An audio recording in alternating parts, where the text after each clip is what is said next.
एक सच्ची कहानी। सक्कूबाई की कथा। महाराष्ट्र में कृष्ण नदी के किनारे करहाड़ नामक एक स्थान है। वहाँ एक ब्राह्मण रहता था। उसके घर में 4 प्राणी थे। ब्राह्मण, उसकी स्त्री, पुत्र और साध्वी पुत्र वधू। ब्राह्मण पुत्र वधू का नाम सक्कूबाई। सक्कूबाई जितनी अधिक भक्त, ज्ञान, सुशील और नम्र और सरल हृदय थी, उसकी सास उतनी ही अधिक श्रेष्ठा, अभिमानी, कुटिला और कठोर हृदय थी। पति व पुत्र भी उसी के स्वभाव का अनुसरण करते थे।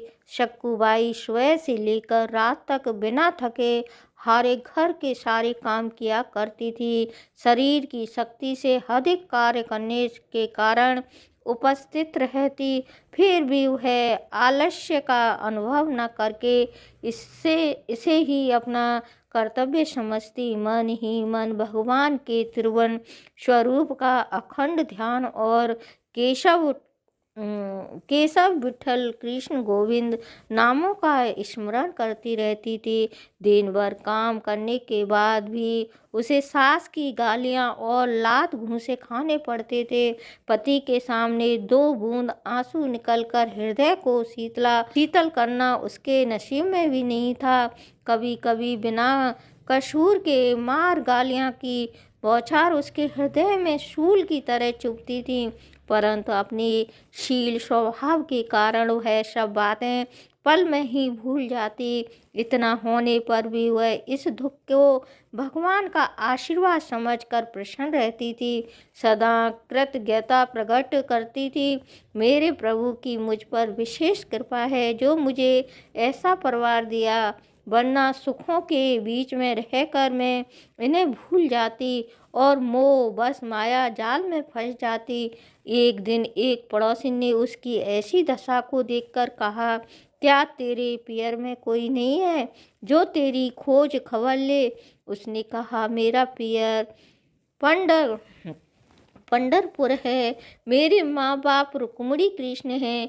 एक दिन वह मुझे अपने पास बुलाकर मेरा दुख दूर करेंगे। सक्कूबाई घर के काम खत्म कर कृष्ण नदी से पानी भरने गई। तभी उसने देखा कि भक्तों के दल नाम संकीर्तन करते हुए पंढरपुर जा रहे थे।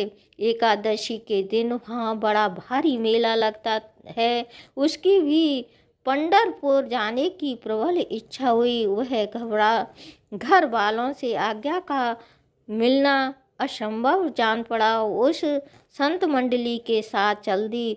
वह बात एक पड़ोसी ने उसकी सास को बता दी। माँ के कहने पर पुत्र घसीटते हुए सक्कू को घर ले आया और उसे रस्सी से बांध दिया, परंतु सक्कू का मन तो प्रभु के चरणों में ही लगा रहा। वह प्रभु से रो रो कर दिन रात प्रार्थना करती रही, क्या मेरे नेत्र आपके दर्शन के बिना ही रह जाएंगे? कृपा करो नाथ, मैंने अपने को तुम्हारे चरणों में बांधना चाहता, परंतु बीच में यह नया बंधन कैसे हो गया? मुझे मरने का डर नहीं है, पर सिर्फ एक बार आपके दर्शन की इच्छा है। मेरे तो माँ बाप, भाई, इष्ट मित्र और सब कुछ आप ही हो। मैं भली बुरी जैसी भी हूँ तुम्हारी हूँ। सच्ची पुकार को भगवान अवश्य सुनते हैं और नकली प्रार्थना का जवाब नहीं देते। असली पुकार चाहे धीमी हो, वह उनके कानों तक पहुंच जाती है। सक्कू की पुकार को सुनकर भगवान एक स्त्री का रूप धारण कर उसके पास आकर बोले, मैं तेरी जगह बहन आ जाऊंगी, तू चिंता मत कर।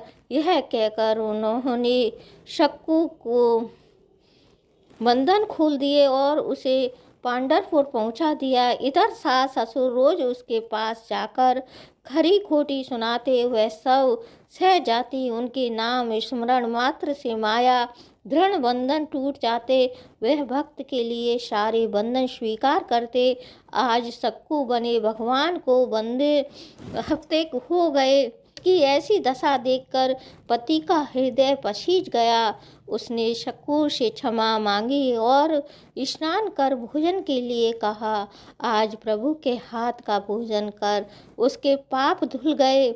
उधर शक्कू यह भूल गई कि उसकी जगह दूसरी स्त्री बंधी है। उसका मन वहाँ ऐसा लगा कि उसने प्रतिज्ञा की शरीर में जब तक प्राण है वह पंढरपुर में ही रहेगी। प्रभु के ध्यान में उसकी समाधि लग गई और शरीर अचेत हो जमीन पर गिर पड़ा। गांव के लोग ने उसकी अंतिम संस्कार कर दिया। माता रुक्मिणी को चिंता हुई कि मेरे स्वामी शक्कू की जगह पर बहू बने हैं। उन्होंने शमशान पहुंचकर शक्कू की अस्थियों को एकत्रित कर उसे जीवित किया और सब स्मरण कराकर करहरण जाने की आज्ञा दी। करहड़ पहुंचकर जब वह स्त्री बने प्रभु से मिली तो उसने क्षमा याचना की। जब घर पहुंची तो सास ससुर के स्वभाव में परिवर्तन देखकर उसे बड़ा आश्चर्य हुआ।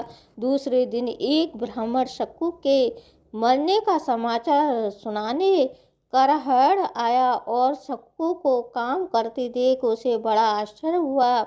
उसने शक्कू के ससुर से कहा, तुम्हारी बहू तो पंढरपुर में मर चुकी थी। पति ने कहा, शक्कू तो पंढरपुर गई ही नहीं, तुम भूल से ऐसा कहते हो।